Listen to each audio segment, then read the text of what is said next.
Hey, everybody. Welcome to the Practical Founders Podcast, where every week we hear an amazing story from a serious founder who built a valuable software company and did it without big funding.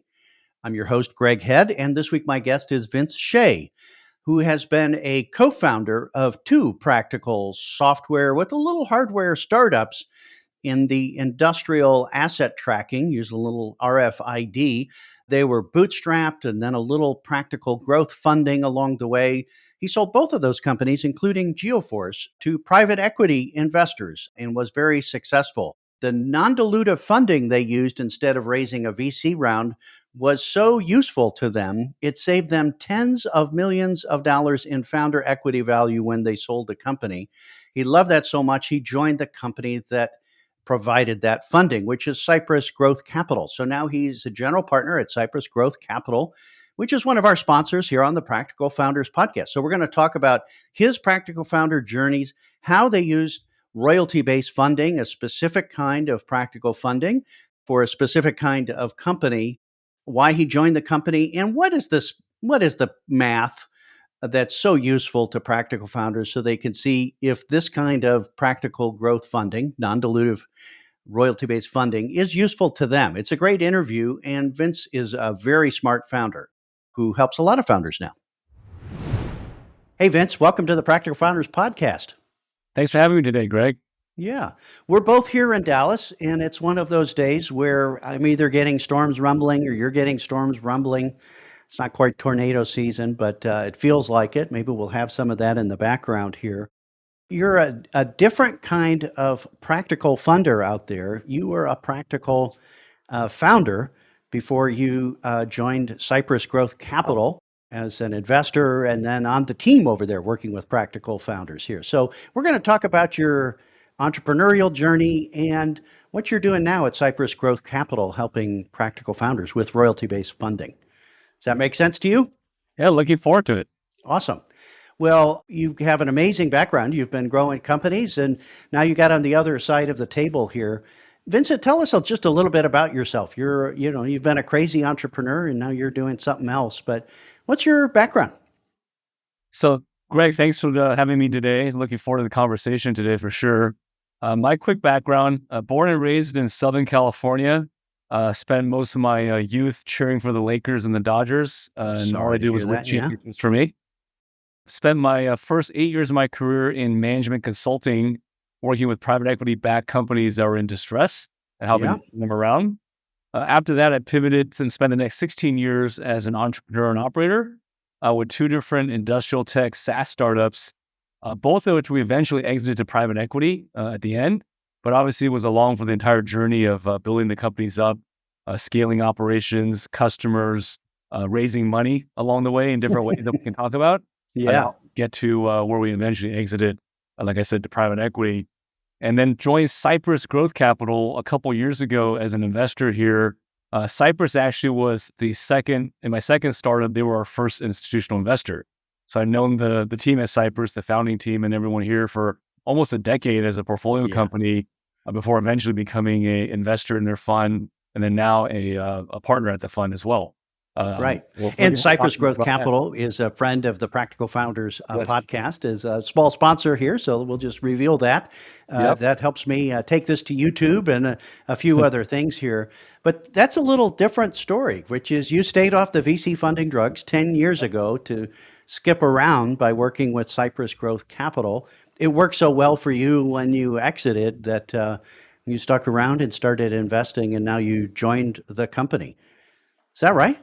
That's right. I think we jokingly say I've done every role you can do at Cypress as a portfolio company, a limited partner investor, and a general partner as well.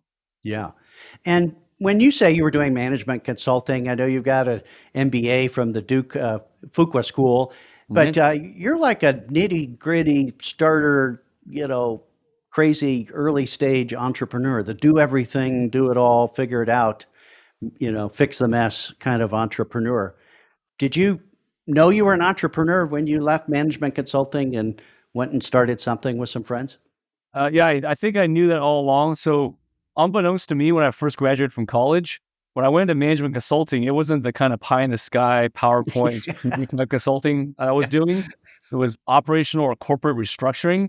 working Okay. very roll up your sleeve, hands-on, really long hours, traveling 50 weeks a year to the client site to work Yeah. on distressed companies that were owned by private equity. So Oh, private equity owned them. They weren't performing the way they wanted them to perform. They brought on like my boss to be the interim CEO to turn the company around. And we were in there working on cutting catalog pages for a retail business, yeah. closing down stores, looking at warehouses to consolidate, working on marketing messaging changes, working on financial restructuring, like the whole gamut of things you would do for a company, but learning it from what wasn't working to make it better. I call it going from -1 to 0 is what our Yeah. job was as turnaround consultants. As an entrepreneur, trying to go from 0 to 1, Yeah. in many respects. So same skill sets, or very similar skill sets in terms of being resource constrained, time constrained, having to make something out of nothing, whether you're doing a turnaround for a larger company that I was doing in consulting, or trying to build a company from nothing to something. Either way, you're sort of operating the same kind of constraints in terms of time, operations, people, financials, and everything. Kind of the same sort of hustle that you need is required on both sides of going from -1 to 0 and 0 to 1. Yeah. And then you started a company, again, not in this sexy space here, but in the old RFID, the radio frequency, what is the ID, the tags on, industrial devices and things like that. Yeah, so both companies were industrial tech, we call it. Yeah. The first one you're referencing was RFID, and then software Yeah. to manage things on industrial construction sites, like the materials and the pieces that to be sequentially brought together to construct a nuclear power plant or any kind of industrial facility. And the second one was sort of combining GPS and software, kind of similar ideas Right. for tracking equipment that moved around the world in things like oil and gas, construction, logistics markets where operational efficiency means a lot in terms of getting stuff to the right place at the right time for operations. Well, let's talk about your second adventure with Geoforce. You were there in the beginning and you guys figured this out. What was Geoforce that eventually grew and sold successfully? Yeah, so Geoforce helps, I should say, helps, still exists, helps oil and gas, construction, mining, logistics, airline type companies manage their physical equipment, their fuel equipment that moves around the world. Hmm. We track stuff in very difficult environments, like the middle of the ocean, middle of the jungle, middle of the desert, very remote locations. We're bringing the visibility to where those things are.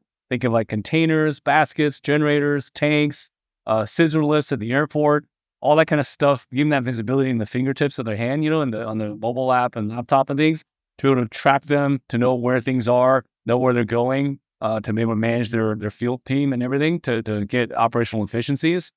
Hmm. Geoforce started out kind of bootstrap, friends and family funded, and got to an inflection point of growth where we knew that our organic profits, which only allowed us to hire 1 or 2 people a quarter, were going to get us to the exponential growth that we felt we could get to. Notably, we had a few salespeople running around, but we wanted to bring on kind of professional sales leadership. Yeah. And that person wasn't going to join unless you had the resources to hire more people and backing from a institutional equity investor of some sort potentially. Hmm. We also had a lot of customers in like Louisiana and Texas in the oil and gas industry who loved what they were doing with Geoforce, but wanted to expand their operations, their usage of Geoforce internationally to like Brazil and Australia and the United Kingdom, other places like that. And they wanted us to go stand up local sales and support to help them with their efforts there. And again, our organic profits are being bootstrapped and lightly funded wasn't going to get us there fast enough to meet their needs. And so we knew we needed outside money to kind of accelerate things. We knew it was working. We knew what we were doing already, but we needed to get some scale. And that scale is going to take some additional capital to help accelerate things. That's when we started exploring options. This is about 12 years ago now. 12 years ago. How many years in and how much revenue did you have when you said we could add fuel to this and go faster? Let me see. We're about 4 years old and call it 5 million in recurring revenue at the time. Okay. And had, hundreds of customers, primarily the United States and primarily even in just Texas and Louisiana. Yeah, And we so knew it's we could working. scale thing to other industries beyond oil and gas. We knew we could scale to other parts of the country, but also other parts of the world based on just our customers pulling us that direction. And we just knew that we couldn't do that organically because, as I mentioned earlier, Yeah. so fast when you're bootstrapped. Right. And the bigger you are, the bigger the cash needs are there as well. Exactly. Was it also multiplied because you guys had some hardware in there? You had some tracking devices, or did they buy that separately and your software managed all of that? Yeah, so that's actually a great question because it leads into kind of how we ended up with Cypress, among other things. Initially, we used third-party tracking devices, GPS Hmm. devices that we bolted onto our customers' equipment. Third-party, we resold at some kind of margin, a low margin relatively. And obviously, we had our proprietary software, and the bulk of the revenue came from the software, the recurring Right. revenue software. Eventually, we figured out that, going back to my earlier point, we're tracking things in pretty extreme and harsh conditions. Saltwater exposure in the middle of the North Sea in Scotland, extreme hot temperatures in West Texas, 150 degrees on top of a frac tank on Yeah. August, Yeah. down to negative 50 degrees in Alaska in a Prudhoe Bay or something. So extreme conditions, those third-party devices weren't working. They would fail after 6 months or some period of time, and the customer would blame us, even though it's third-party hardware. So we needed to, among other things, go and design, develop, and eventually contract manufacture some proprietary hardware that will allow us to meet these conditions. So we spent millions of dollars, eventually, raised money to go Wow. and design, develop these things that would last in these conditions, that were certified by third parties to be rated to be used in the extreme conditions I was describing, including temperature, but also other environmental factors like wind and things in the offshore industry crashing into each other all the time, all that. And so we needed money to go do that. And then part of what we raised money from Cypress Growth Capital help us do was help us go acquire talent and property and intellectual property from a company in Montana that had that capability, was doing it for the military, doing it for other kind of government tech type sectors. But we hired, actually Aqua hired them essentially to come and do it for us, and then have proprietary devices that we could use in the industries I described earlier, like oil and gas and construction, among others. That this became a competitive moat for us, having this proprietary Yeah. hardware, that only our device could work in these conditions that you need them in. And if you want to use our hardware, you have to also use our software. Kind of like the Apple approach, which is it's not a third-party hardware, with the Windows software. It's the integrated approach that works best, right? The hardware, software work together. That's very different than the software-only approach. You can code it yourself, get your business going, high margins. It's one of the things that enables practical founders to do it without VC funding is you can get up and running quickly, and it's good high margin software. But you guys kind of went like the other way. You added a proprietary hardware onto it as well as you were growing fast internationally and expanding. It's funny you bring up Apple, because that was actually in our boardroom. The discussion we had was, Apple had MP3 software, but it was being played on cheap, not so good MP3 hardware from somebody else. Right. And the user experience was bad. So they eventually went and made the iPod, among other things, all that. So that's exactly what we did with our hardware experience, to kind of control the entire experience. The hardware, the software, the customer support and services, all provided by Geoforce in some fashion. So that's exactly right. If we had just decided to stay in Louisiana and Texas and sell just software and third-party hardware, we probably could have continued bootstrapping and kind of grow modestly on our own that way. But again, our customers are pulling us into other geographies for their own bases and their own operations. And the experience was starting to degrade some because the hardware would only last a few months or a few quarters in the harsh conditions they were being put to. And so we needed to control that and stay in front of that. And that's where having outside funding helped us accelerate all those dimensions. Did you do the classic thing, $5 million up and running, 200 customers and some needs for capital to expand faster, create more moat? You could raise VC funding. Did you look at VC funding as well? Yeah, so this is circa 2011 timeframe. We had gotten to $5 million in revenue, like I was saying, and been bootstrapped with a little bit of friends and family money, but not much. Had gotten us to that point. Obviously profitable at this stage. We knew all the reasons I said earlier. We needed to go raise some outside money. So I actually outreached to probably meet with about 150 to 200 different venture capital funds. Right. Probably half of whom I kind of cold call or cold email myself through LinkedIn, and half are ones that had kind of reached out to us at some point that I reacted to. So call it 150, 200 meetings with venture capital firms. A lot of them had interest. All of them wanted to invest more like 10 million plus and take on a board seat, take on, much more meaningful dilution from a financial or cap table standpoint. Yeah. But also start to have a lot more control over kind of our direction, our destiny. What comes with a lot of times equity is, blocking rights, control provisions, things that sort of restrict your ability to do what you as an entrepreneur have set out to do. Almost like you become a mini version of a franchise for them, like a McDonald's franchise, versus a true kind of, your own restaurant, so to speak. So we explored a bunch of those options. Actually, if I tell the story, people who know Vic Dopper from your podcast in the past, this will resonate. Vic actually wasn't at Cypress at the time. He was with the state of Texas's emerging technology fund, kind of like early seed stage, kind of garage stage startup type investing. I found him on LinkedIn. My VP of Ops knew him from their consulting days. So I had him broker a lunch meeting with Vic. Vic and I met for lunch, hit it off really well, obviously. He introduced me to about 5 different funds in Texas, 4 venture funds in Cyprus. We ended up obviously doing the deal with Cyprus. And then a few months later, Vic joined Cyprus. What is this, 12 plus years ago now? I kind of come all full circle now that I'm at Cyprus as well. But to answer your question, everything else we explored was venture. And the only thing that wasn't venture that we explored and got deep with was Cyprus. I think at the end, we ended up having maybe serious discussions, maybe 20 venture firms, maybe had, very, later stage discussions with 10 and got 5 or 6 term sheets. And the only one that wasn't venture was Cyprus. Okay. We'll talk about the difference between venture and royalty-based funding, which Cypress does with a certain flavor there, and other forms of funding, maybe debt. Royalty-based funding in Cypress, definitely in the practical zone there. Did you just look at the costs and control and dilution of VC funding and saying, these guys are going to move in and that's more control than the founders wanted to have? Or was it a spreadsheet math? Or why did you stay off the VC funding drugs and sign up with royalty-based funding, which is debt-like but not debt? It's non-dilutive funding. Yeah.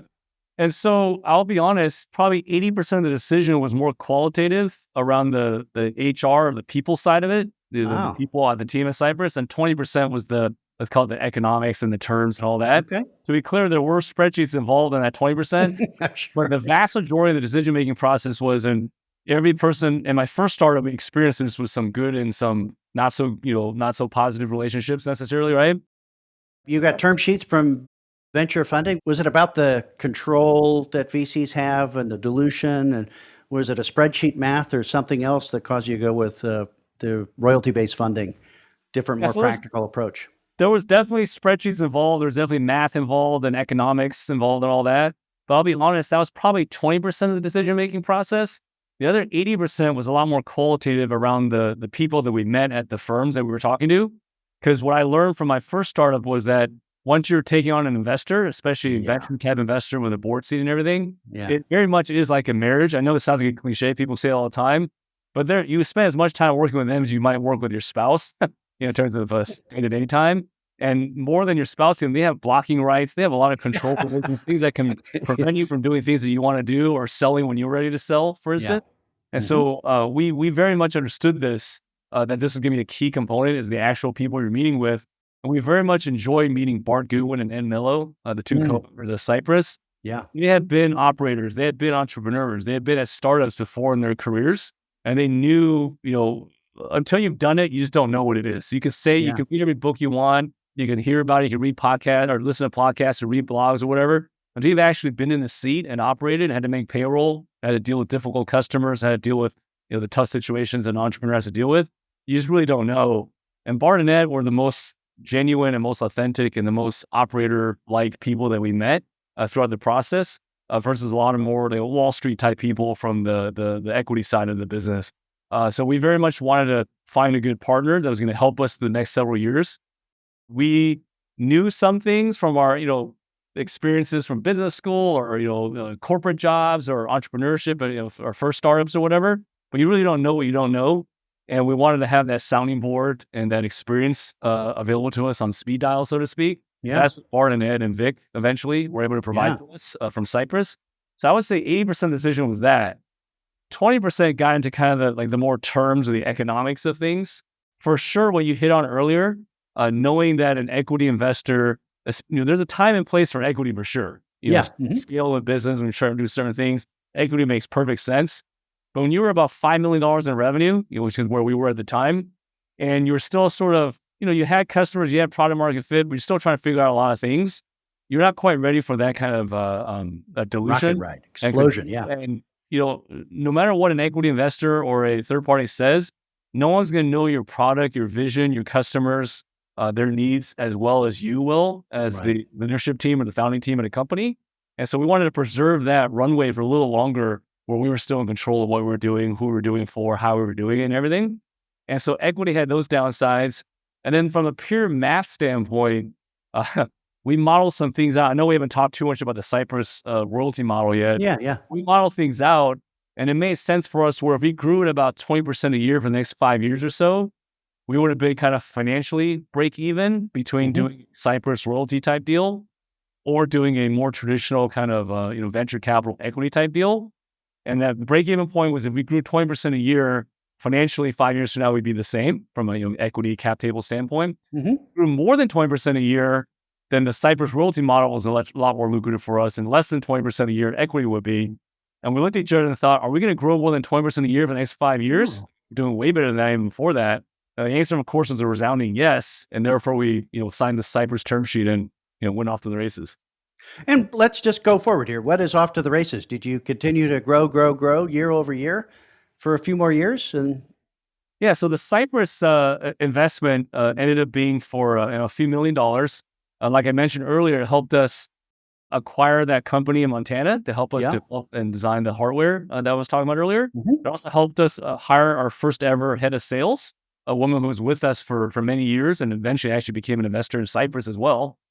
And also helped us expand internationally faster than we could have on our own. There's a lot of legal fees involved in getting set up in Brazil, for instance. There's a lot of travel involved to get down there, right? And so they helped us, the money helped us do all that. More than that, sort of the counsel we got from the team at Cypress was extremely valuable. Before that, I had never done an acquisition before. But Ed Mello, one of the co-founders of Cypress, actually flew with us to Denver to meet with the company we were thinking about acquiring. That was a company, smaller version of us, to kind of be a third set of eyes, if you will, to help us look at things and ask some questions or poke some holes for us, help us think through how we should structure an acquisition. They helped us interview our VP of sales, the candidates that we had come through to get, again, another set of eyes with people who had hired hundreds of salespeople and hundreds of sales leaders in the past. Very helpful, kind of very practically in those dimensions. But also throughout the journey, we were with Cypress for many years. Cypress is always a great sounding board to think through capital strategy, think through go-to-market, think through our internet expansion plans, think through channel strategy, think through how to compensate our sales team and other people, think through how to consider different options we had for acquisitions or down the road transactions. So very useful to us throughout the journey. So eventually you and the team sold Geoforce, right, to a private equity investors, a recap kind of transaction here. And that's when you see it's non-dilutive funding, you don't have any equity holders on your cap table like VCs are. When you grow and sell, it's your equity that lasts there. And was it like a big bonus? You effectively skipped around. You skipped the Series A equity round with the 20% dilution and all the terms and so forth. But did it really pay off when you sold the company? It made a huge difference, especially vis-a-vis the first startup where we did not have a Cypress royalty-based funding in the middle. We had just venture capital and then eventually sell the private equity as well. So the math is amazing because, in the time that Cypress invested, from the time they invested to the time we sold the private equity, our equity more than 10x'd. But we didn't pay back Cypress anything close to 10x. Yeah. And we raised several $1,000,000. If you do the math, it's easily tens of millions of dollars of difference between having done royalty thing versus equity thing, and then tens of millions of dollars of difference went into our shareholders' pockets, including a lot of our friends and families that invested earlier. Okay, so before you describe, the Cypress model and so forth here, the royalty-based funding, non-dilutive funding game, you were able to get $3 million or more in non-dilutive funding to help you grow faster. You 10x the equity value of your company, and you didn't have VC investors that you had to pay along. It was worth tens of millions in difference there by skipping around and not having any equity investors. Exactly right. It's a good summary of it. Okay, all right, just checking. That's what I want to hear there. And it's not free money, but when people really have no idea when it works out, even and when it doesn't here, how expensive VC funding is, if it's an average return. If you're a rocket ride and you're going 10 times growth every year and it's really explosion, VC funding it can be a good fit. But otherwise, it's the most expensive, and you just described it there from your own standpoint at Geoforce. Yes. Okay. Yeah, great. the equity comes with a lot of parts to it too that most people don't fully understand. When they be That's an understatement. Yes. participating preferred, liquidation preferences. And I mentioned this a few times earlier, but the control provisions and Control blocking rights provisions. that are in there that most people don't fully understand. They just think I'm selling equity for 20% of my company and they get 20% of the upside later. Well, yes, they get 20% of the upside, but they also have other things they might get too that gets them more like 40% of the upside in some cases, not just Yeah. 20%, among Yeah. other things. Yeah. And so how much did you sell Geoforce for? Can you say?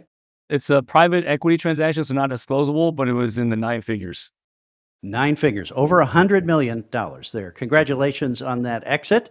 And did you raise any other funding along the way? You had some friends and family. You had the Cypress non-dilutive funding before you sold it. Was there any other outside investors?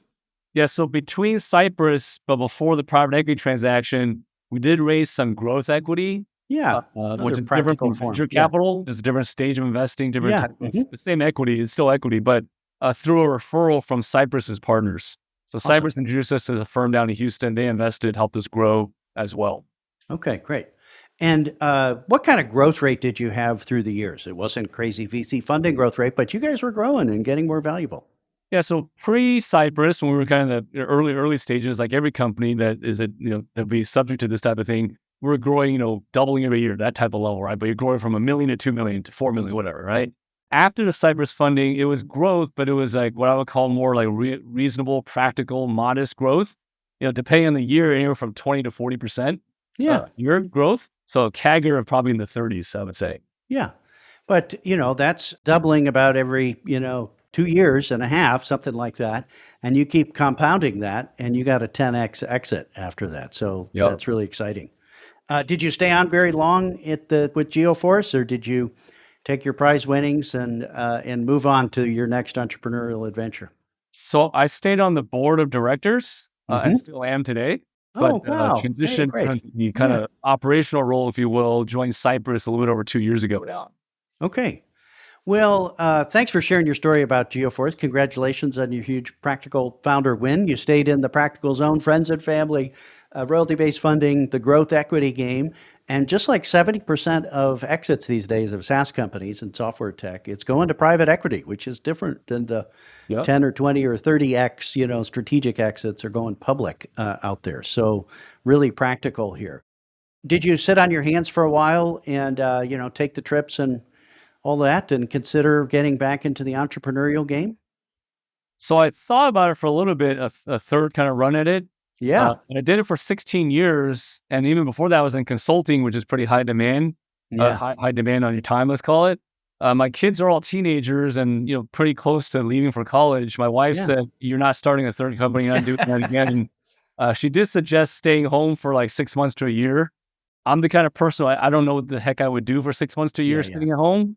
So I literally had my going away party at Geoforce on a Friday and started at Cypress on Monday.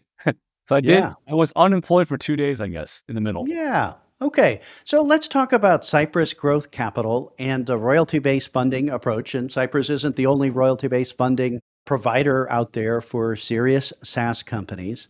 Why don't you give us the high level on Cypress and describe who is the best fit for Cypress? There's other providers that like the earlier stages or later stages or faster growing or slower growing, or you know, describe Cypress and who you serve.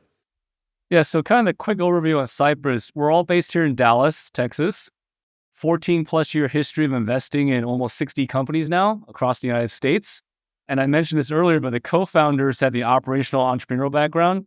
All the employees or partners here at Cypress have similar backgrounds to myself, and the co-founders all have Yeah. operating experience, entrepreneurial experience, deep experience doing that, leading teams, scaling companies, all before we became investors later in our career. So I think Hmm. that makes us relatively unique in the space, having that kind of backgrounds on the team. We invest in what we call emerging growth companies. To answer your stage question, Yeah. emerging growth is sort of a semi-popularized term. For us, I think about it more in terms of kind of like the profile of the entrepreneur, the profile of the company, and kind Yeah. of the revenue range. From a very tactical kind of quantitative numbers standpoint, the companies we're investing in are between generally $3 million to $20 million in revenue at the time we invest. Hmm. Vast majority are probably in that 5 to 15 range, with some kind of under 5 to some kind of above 15. But Okay. most are in that 5 to 15 million range. I think our average company across almost 60 companies that we invested in is about 8 million in revenue at the time we invest. These are kind of practical founders who are bootstrapped, very capital efficient, very kind of salt of the earth, know how to run a business type people who have had practical experience working, whether it be in corporate jobs or whatever. They've got experience in the field, whether it be healthcare, medical records, legal tech, restaurant tech. They had experience on the side of being could have been a customer of their company now, Yeah. right? Before they became an entrepreneur. So they really know their product, they know their things, what they're doing. We don't invest on the coast. We don't invest in like California, New York, Massachusetts. All the cool kids. Companies in the Southeast, Southwest, Midwest that are very capital efficient because they can be, just given their geography, like in Nashville, Kansas City, Denver, Phoenix, places like that. And so these are very capital efficient people. They know how to make a dollar stretch. They've done it so far. They bootstrap for the most part themselves to, 5-10 million in revenue or whatever. They do, though, know that they're very practical. So they know that with some extra money, like the saying we always say at Cypress is you can't steal second with your foot on first.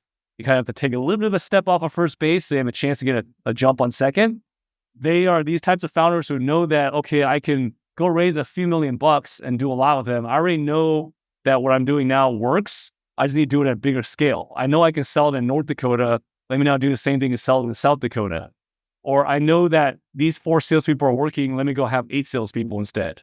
Or Which is a pretty big bet. Like in VC land, that founders would be saying, "Why do I need this expensive capital if I just know I need to double my team?" That's not like a huge risky bet, right? Like I know it'll work, is what founders will say, and they're halfway there anyway. Something like that.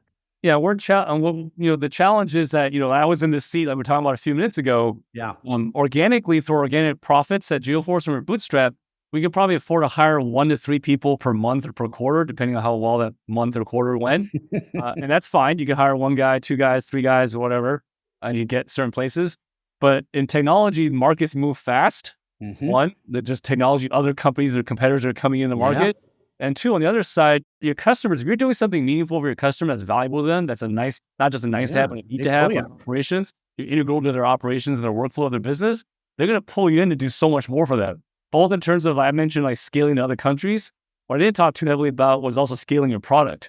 Your product does these 10 things. Well, I want you to do 12 or 14 or 15 things now. And those are things you can't necessarily fund on your own. Again, if your foot is on first base, you got to get your foot off a little bit, raise a little money ahead or find other ways of getting money in to be able to go forward to go into the product development, the hiring of salespeople or support people to keep up with your customers. Otherwise, your customers go find somebody else who can.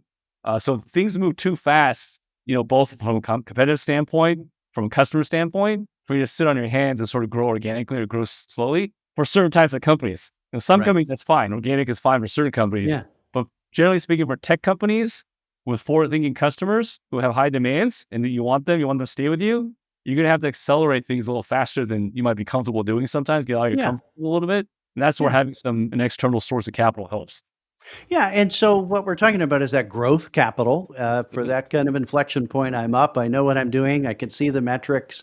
This isn't early stage experiments. I hope it works. It's not rocket ride explosion growth that requires VC funding. That's what it's ideal for. And it isn't that organic approach, right? If the founders know they got a steady growth rate, they can't really push it faster, or they don't want to push it faster, they wouldn't sign up for more growth capital. Vince, can you explain the difference between royalty-based funding, if a founder raises $3 or $5 million to grow faster? What is the difference between RBF, royalty-based funding, and venture funding, classic Series A type funding? Kind of equity versus kind of this royalty option. Yeah. So we believe in this, again, founded by entrepreneurs and operators, for entrepreneurs and operators, essentially. So we believe that the royalty-based financing model that we sort of helped pioneer and launch 14 years ago is a uniquely kind of the best of equity and the best of debt.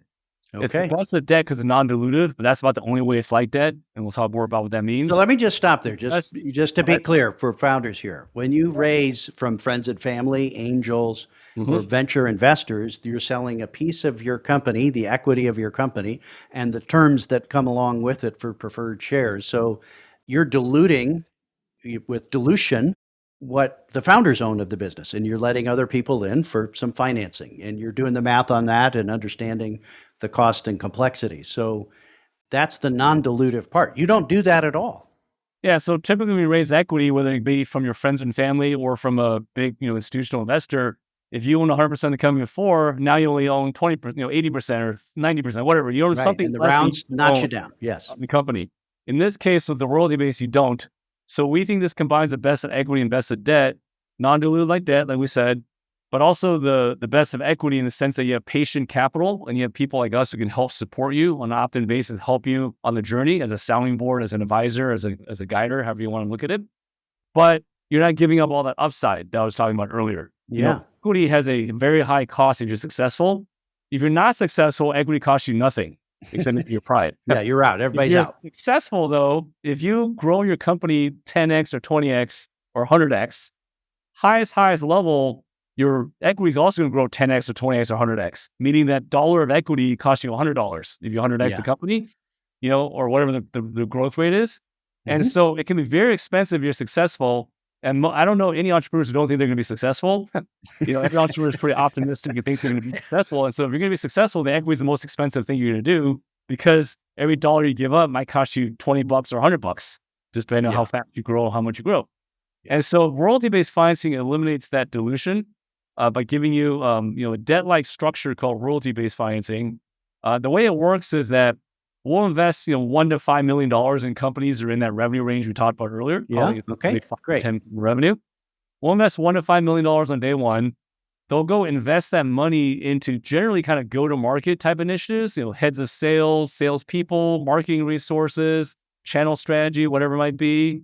Sometimes in product-related initiatives to expand or enhance the product. Sometimes into things like beefing up operations and, finance team, whatever. And then occasionally, like Geoforce did, they use it for an acquisition, like to go acquire customers, acquire something, technology, whatever, to help their business. But all things are towards growth. So this is growth. That's why it's called Cypress Growth Capital. I'm going to help accelerate growth. They take our money, they go invest in that relatively quickly. Starting in the first month after we invest, they start paying us a small monthly royalty. That's a percentage of the cash they collect from their customers every month.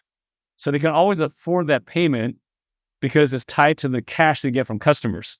Right. Typically with traditional debt, you owe someone the same amount of money no matter what you did that month. Or with equity, you don't pay anything, but it might cost you 100x like we talked about. Right. In this case, you pay as a small royalty, low single-digit royalty percentage of the cash you collect from customers every month. That way, if you collect more, you pay us more. If you collect less, you pay us less, all the way down to zero potentially in a month. Right. You collect nothing from a customer. So every month, it's flexible based on what's actually happening in your business, but you are paying it back, the principal and let's say the premium on it, because it's not free, but you're starting to pay it back. So you don't go from practical and profitable to, burning cash out here. You're kind of staying in the profitable zone and saying, I want to get there faster. I'd be happy to pay off this investment. Yeah, so these are also companies that tend to be recurring revenue, although not all of them are. They tend to have decent gross margins. So every dollar they make, they generate 70 cents or something, and then they take some of that and they pay us back a few cents or whatever it might be. So they only pay us when they can afford to pay us, tied to cash collections. Yeah. They keep paying that monthly royalty until in aggregate they paid off a predetermined multiple of the invested amount. Yeah, predetermined starts at, generally speaking, called 1.5x what they took from us. And grows over time, right? Yeah. So the longer it takes you to pay it off, the higher that multiple might be. And the eventual cap, generally speaking, for most people, at around 2x in a few years. So you keep paying that monthly royalty until in aggregate you pay that off, which if you did that organically, it might take you anywhere from 5 to 10 years, depending on how fast you grow.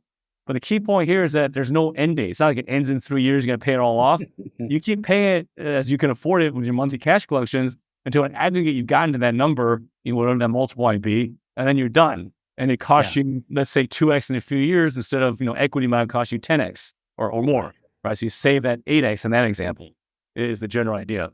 So are you looking for founders who know that if I had 3 million, I would put it here, here, and here, and I know it will work, and I know it'll create margin and cash that I can pay this back and get me there faster because I want to sell my company for a bigger, higher valuation? Is that the simple explanation?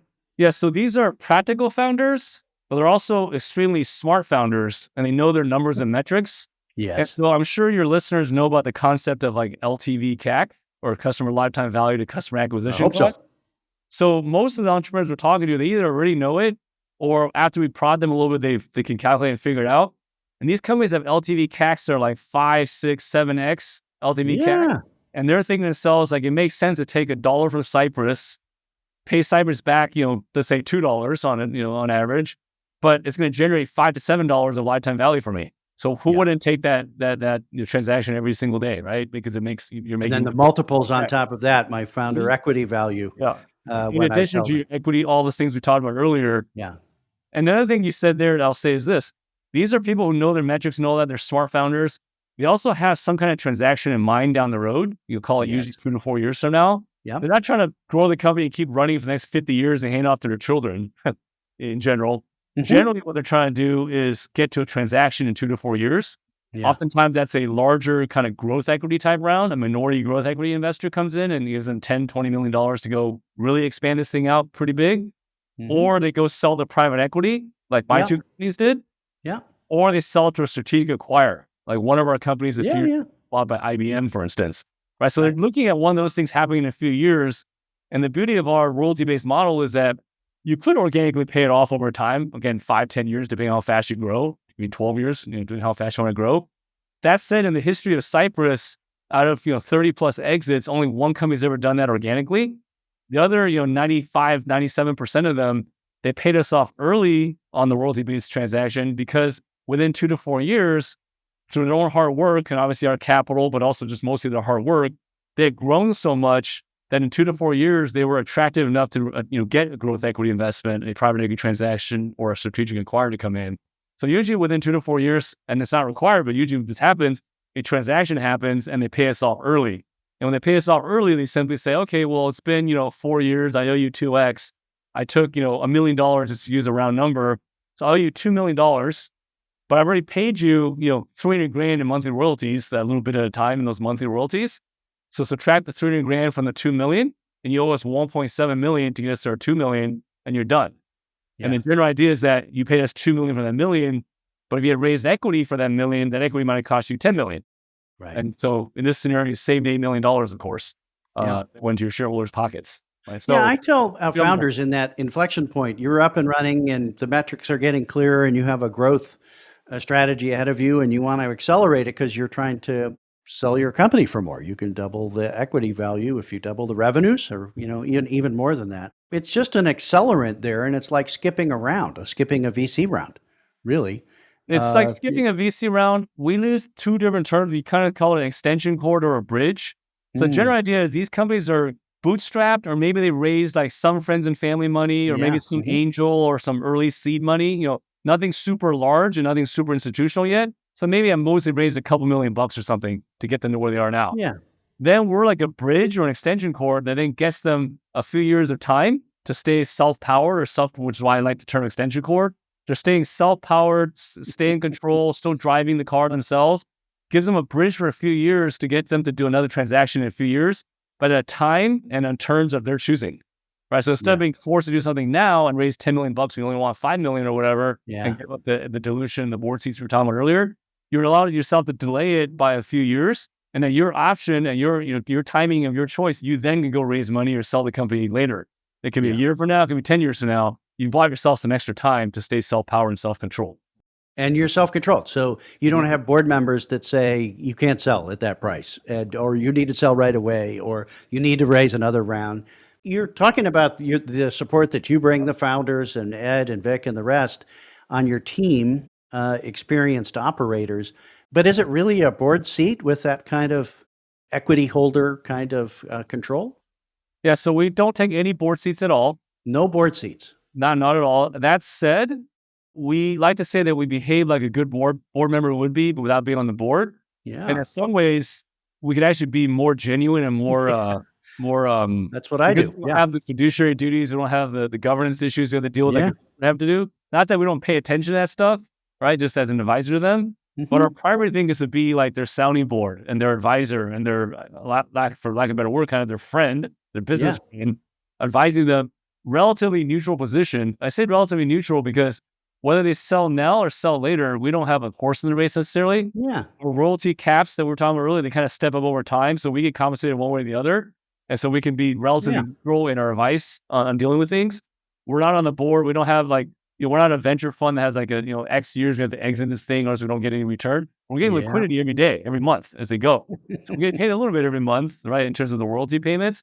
So we can be relatively unbiased in the conversations. And probably more importantly, because we've all been entrepreneurs and all been operators, we know how to empathize with them. We know how to deal with what they're dealing with and think through it through practical experience and anecdotes and our life experience. In addition to obviously that our team does research and pulls together best practices and things from different avenues. But on top of that, we had a pattern experience to bring to the table. And also, I don't know if you caught on to this, I mentioned that Vic was in consulting. Remember I mentioned that his consulting friend introduced me to him. I mentioned my consulting background. The two co-founders, Bar and Ed, were in consulting early in the Oh, we all also have that consulting experience that gives us the bedside manner, if you will, yeah. and advisory consultative skills. Yeah. You combine that consulting experience with the entrepreneur and operating experience with high growth startups, with investing, makes for a powerful combination. Right. Because it's not just that experience, I would say, it's also the experience we've had investing across 58, almost 60 companies now across the last 14 years. The investor experience is very powerful as well because you see it not as deeply as an operator would. We see it across lots of different types of companies, lots of different exit scenarios. All the variations. Combination of that investing, consulting, and operational experience, I think, makes us really good advisors to our companies. Yeah. So you're not looking for just you're not really like out here selling your funding and pitching hard. You're looking for the best fit, founders and companies that you can partner with. How many companies do you partner with every year? So every year we talk to, mid hundreds of companies, I'm sure. founders, and we invest in probably 5 or 6 a year. Yeah. So, relatively speaking, a pretty high bar, 1% of the companies we look at. Mostly it's a self-selection process here. We're trying to find everything I described earlier: capital efficient, bootstrap mentality, founder-led, founder majority owned. Obviously, they're working on a company, with a product that's a must-have for companies. They're sales-centric. They understand that generating revenue is the most important function of a business, not the most cool widget or the most cool software product, right? You want to have cool software and good software, we got to be able to sell it, right? So we need those types of people in there, but also the types of founders who believe that equity is going to be very valuable, and so they're very dilution sensitive. We don't want someone who thinks their equity is cheap or thinks they're only going to grow 2x in the next few years. If they think they're going to grow 2x in the next few years, they probably should stop being an entrepreneur, and our money looks expensive. But if they think they're going to 10x the business or 20x the business, then our money makes a lot of sense to them. You know what I mean? Yeah. Okay. And it's different than debt, which is another form of non-dilutive funding, whether it's a debt from your rich uncle, who gives you a loan with some interest on it, or an SBA loan, your bank working capital kind of thing. And, there used to be some debt out there, but like you sign up for debt, that's a different animal than what you're talking about, right? Yeah. So the summary I like to say is that we're much cheaper than equity if you're going to grow a lot. And we're much more flexible and have a lot more optionality than debt. If you can even get debt. At this stage, at these size companies, a lot of times any debt you get is going to have a lot of personal guarantees on it, from your personal house, mortgage, whatever. And it's going to have a bunch of covenants that could restrict growth for a growing tech company and growing. Can't do this, can't do that. You have to have EBITDA of this. You have to stuff that restricts how much you can spend. And they'll have fixed monthly payments. Like every month, no matter what you do, you owe me 60 grand or whatever. And probably the most important thing is that you don't have any optionality because you'll usually have a fixed term. Like 3 years from now, you owe me $3 million. We want to be ready to sell in 3 years. If you're not ready to sell in 3 years, you still owe them $3 million. And that's what the term note said, as an example. And so we think we're just a lot more flexible, a lot more optionality than debt, because you have the option to just keep paying the monthly royalty for many more years. And it just keeps going. You just keep making the main payments and you're fine. With traditional debt, there's a lot of covenants, a lot of restrictions, there's fixed payments, fixed end dates that are not good things for a small emerging growth company. Debt has a place just like equity has a place, but that place is generally a much later stage company with predictable cash flows, larger balances, all that kind of stuff. At this early stage, when you're $5, $10 million in revenue, debt is kind of a noose that's probably a little too tight for most companies. Yeah. Well, several of the founders I've had on the podcast are clients of, or former clients of Cypress, use the practical funding that you provide usefully. A friend of mine in Phoenix that I helped invest in to start his company used Cypress Growth Capital at Tiempo Development and kept on growing. These are steady growing businesses and really savvy founders. And eventually, both Matt and Cliff sold the companies there and looked back and said, I'm glad I didn't raise too much equity funding in that round there. Can you give us an example of a company you've invested in the last year, and at a higher level? Obviously no insider info. You mean a recent investment that we haven't? Yeah, give us an example of a recent investment that you guys have made, so people could see what kind of companies you're talking about. Yeah, so a recent investment here in Dallas that we did a few months ago. It's on our website. It's a company called Earsight. They do drone detection. So they're not drone manufacturers. They have hardware and software that allows you to detect drones above like critical infrastructure, like refineries and pipelines or ports, above like prisons, where they're dropping potential contraband in there, or above like football stadiums, like the Baltimore Ravens, Ohio State football, Green Day. The Green Day concert uses them to deter and make sure they see any drones coming. Okay. So they're kind of an IoT type play. There's a hardware component, but mostly it's a software contract, multi-year contracts, 3 to 5 years with big, departments of corrections, big government entity type things, but also like I mentioned, sports teams, the more fun side of things, right? Like tracking things above their stadiums for nefarious activity, stealing plays, tracking injuries, or bad things like dropping bombs at stadiums or whatever. So that's the type of company we're invested in. Bootstrapped, never raised a penny of outside money before. The founder had 30 years experience in the security business, like physical security, like at malls and buildings. Like he calls it like two-dimensional security around the perimeter of a building, and then transition eventually to like the third dimension, if you will, above, aerial security. So we love it because he's got subject matter expertise.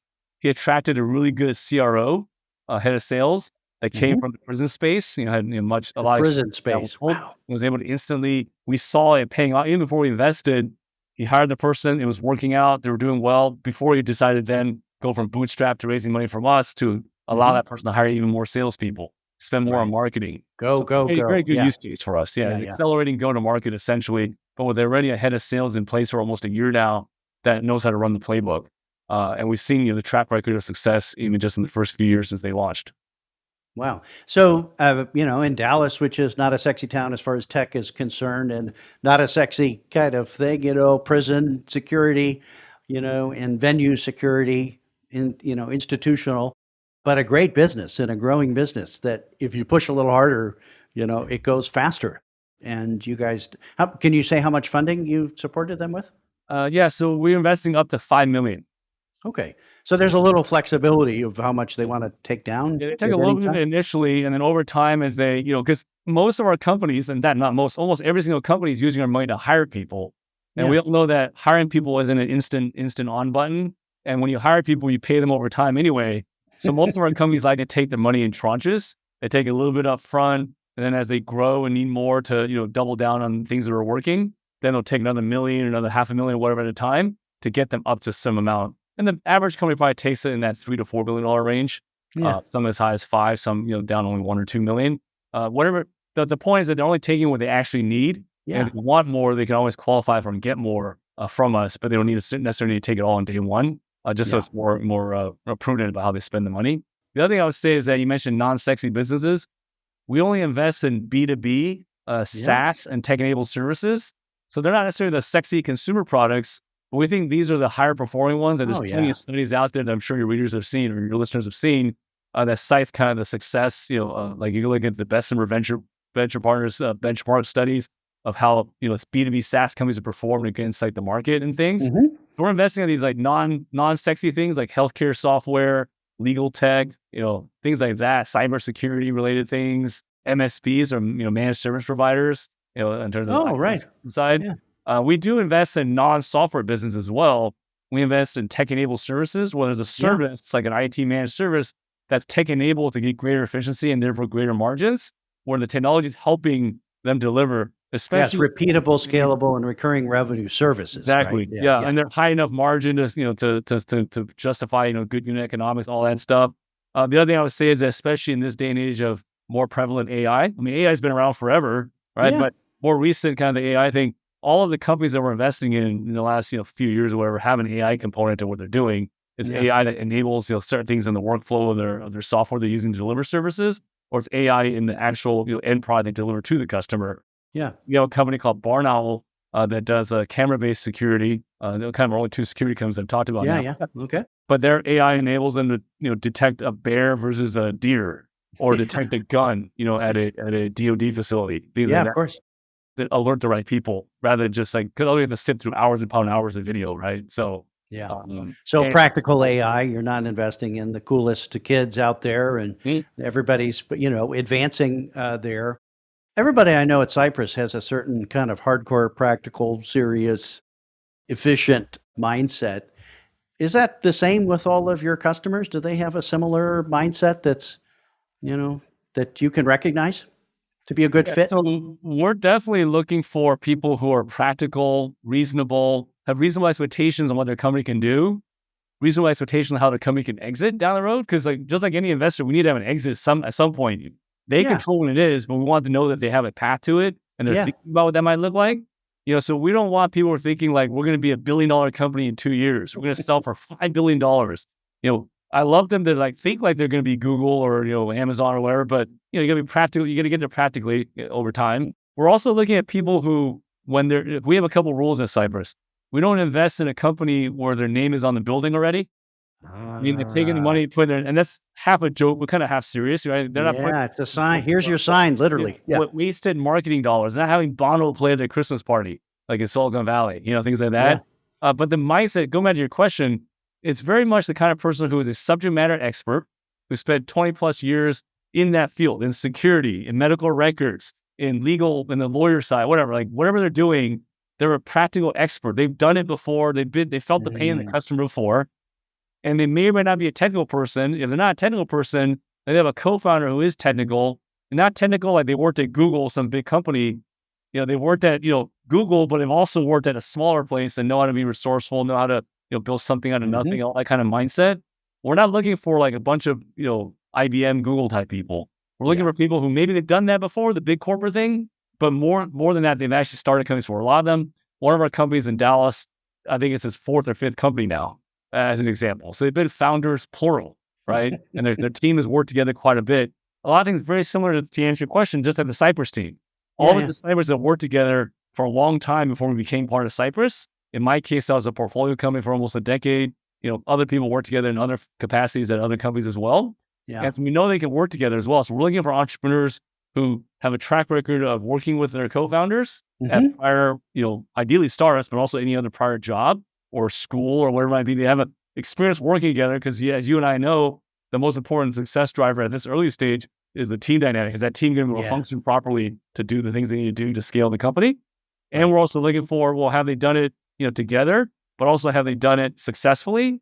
If they've had failures, it's not necessarily a red flag though, because as you know, you learn a lot from Hmm. the failures as Oh, well. yeah. Yeah. So it seems very people focused as opposed to there's a hot market, right? And we throw people at it. These are Yeah. people that are going to get through thick and thin and have done it before and, Yeah. are Uh, finding these practical opportunities. I would say that right now, people always ask this question all the time. I'll make 2 points on this. One, probably 80% of our evaluation is the founder and the founding team. Mm. This is a founder that we see being able to take this company from 5 or 10 million to 20 or 30 million. And can he or she attract and retain a great team around him or her? Because it's not a solo sport. Like it might be a solo Yeah. sport to get to 5 million revenue. It's not a solo Mm. sport to get from 5 to 50 or whatever. Right? Yeah. So can they recruit and retain a good team of leaders and all that to help them do that? So we're testing probably 80% what we're testing for is the evaluation of the founder and the leadership team. The other Mm. 20% is the product, the market, the financials, all that stuff. That's all very important. But the most important thing is the jockey, not the horse. Right. So we're spending 80% of our time evaluating the leaders and the people. So that's my second point, actually, is I told this to someone over the weekend, one of my fraternity brothers. An investor at this stage, what I really feel like more is like we're like an executive recruiter recruiting founders and CEOs. Because Yeah. what we're doing is not just, we do this, but it's not the main job. It's assess their Yeah. financials, assess their product, assess the market. Well, we're doing the market studies, all that as well.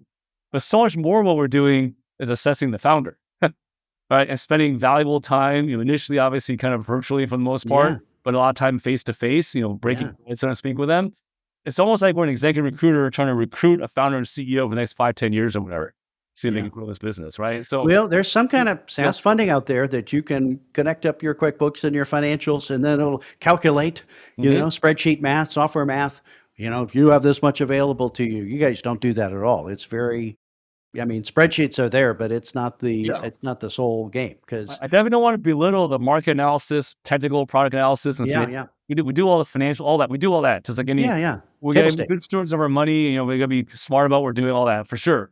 What I'm trying to say is that the most important factor, they're all factors, but the most important is really assessing the founder and his or her team to make sure that the right, everything you asked about, the mindset, the resilience, the resourcefulness, the stick-to-itiveness, if you Hmm. will, because we all know this is a bumpy ride up. Oh my gosh, Hopefully yeah, it's up, but it's, up, up, down, up, up, down. And you have to deal with the downs too before you can yeah. get to the up. And so we make sure we're trying to find those people.